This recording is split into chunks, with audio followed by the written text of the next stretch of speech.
Ready? Madam, okay. We are joined by Rohit Vemula's mother. Madam, అసలు closure report వచ్చినాక మీ అభిప్రాయం ఏంది దీని మీద? క్లోజర్ రిపోర్ట్ వచ్చినాక మమ్మల్ని చాలా అన్యాయం చేశారనేసి నేను బాగా ఏడ్చాను. నా ఉసురు తప్పకుండా బీజేపీ వాళ్ళకి తగలాలని నేర్చుకున్నాను. నేను తప్పకుండా తగులుదు కూడా. నా పిల్లోడిని చంపి ఈరోజు చచ్చిపోయిన పిల్లోడిని క్యాస్ట్ అది కాదు ఇది కదా అంటమేంటి? అసలు ఆ పిల్లోడు ఎందుకు చనిపోయారని నేను కేసు పెడితే నా పిల్లోడు చనిపోయిన పిల్లోడిని క్యాస్ట్ కదా అంటమేంటి? అసలుకి నేను దళితురాలని కాదా?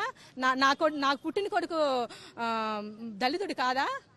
సరే, బీజేపీ చెప్తుంది కాంగ్రెస్ చాలా మిస్గైడ్ మీ ఫ్యామిలీకి చేస్తుంది, పొలిటికల్ గా వాడుతుందని ఆరోపిస్తుంది. దాని మీద అదంతా రాంగు.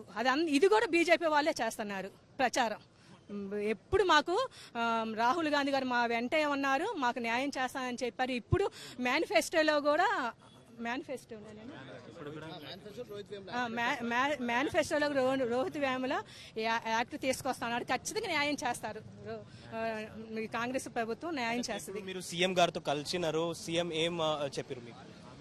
హామీ ఇచ్చారు, నాకు ఫెయిర్ గా ఎంక్వైరీ చేయించుతానమ్మా అనేసి హామీ ఇచ్చారు. మేము 2018లో జరిగిన ఎంక్వైరీని వాళ్ళు ఇప్పుడు క్లోజ్ చేసుకున్నారండి. దాన్ని బట్టి అని చెబితే మళ్ళీ ఎంక్వైరీ చేయించుదాం, ఫెయిర్గా చేయించుదాం అన్నారు. ఆ ఫెయిర్గా చేయించడం మాకు కావాలండి అని చెప్పి వచ్చాము మేము.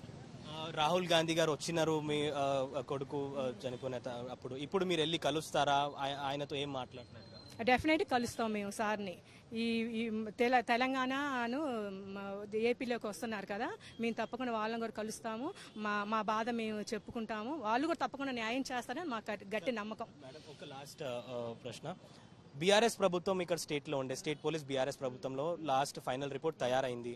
అక్కడ గుంటూరులో కలెక్టర్ జగన్మోహన్ రెడ్డి గారు మీరు బీజేపీ మీద ఆరోపిస్తున్నారు. ఇది ఎందుకు? బీజేపీ బీఆర్ఎస్ వీళ్ళందరూ రెండు ఒకటే కదా, రెండు తొత్తులే, రెండు కలిపి చేస్తున్నారు. ఈ బీఆర్ఎస్ వాళ్ళు కూడా పక్కా ఆర్ఎస్ఎస్ వాళ్ళు. ఆ రోజు ఒక్క మాట కూడా మాట్లాడలేదు కేసీఆర్ గారు నా బిడ్డ చనిపోయినప్పుడు. జగన్ అన్న వచ్చాడు, కానీ వచ్చి నాకు చూసారు, కానీ ఆయన కూడా ఇంతవరకు ఈ 5 ఏళ్ళ ఏపీలో కూడా నాకు న్యాయం చేయలేదు. కలెక్టర్ తో మాట్లాడినారా మీరు? ఈ క్యాస్ట్ సర్టిఫికేట్ గురించి ఏమైనా వాళ్ళు ఎంక్వైరీ చేసినారా? లేదండి, 2018లో ఎంక్వైరీ జరిగింది, 18-19లో ఇంకా అంతే, ఇంతవరకు ఏం జరగలేదు.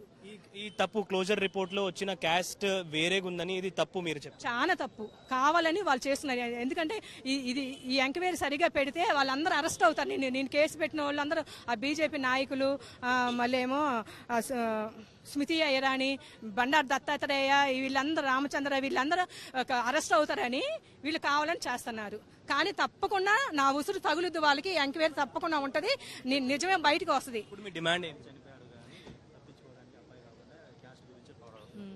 పిల్లోడు చనిపోయినాక క్యాస్ట్ గురించి వచ్చింది, ఎందుకంటే వాడు వచ్చి మాట్లాడలేదు కదా బాబు వచ్చేసి, అందుకని చచ్చిపోయిన పిల్లోడిని మళ్ళీ చంపుతున్నారు. నేను హత్య అంటే కాదు, వాళ్ళు ఆత్మహత్య అంటున్నారు. సరే ఆత్మహత్య అయినా కూడా ఆత్మహత్య ఎందుకు జరిగింది నాకు కావాలండి ఎంక్వైరీ చేయండి అంటే వాళ్ళు ఆత్మహత్య మీద ఎంక్వైరీ చేయట్లేదు, క్యాస్ట్ ఓన్లీ అప్పటి నుంచి ఇప్పుడు దాకా క్యాస్ట్ మీదనే ఎంక్వైరీ చేస్తున్నారు. ఇది చాలా దారుణం. అంత మాకు న్యాయం జరగాలి, చంపిన వాళ్ళందరూ లోపలికి వెళ్ళాలి, అది నా demand. Okay, thank you. So this was Rohit Vemula's mother. Camera person Damodar, Abdul Bashir, Hyderabad.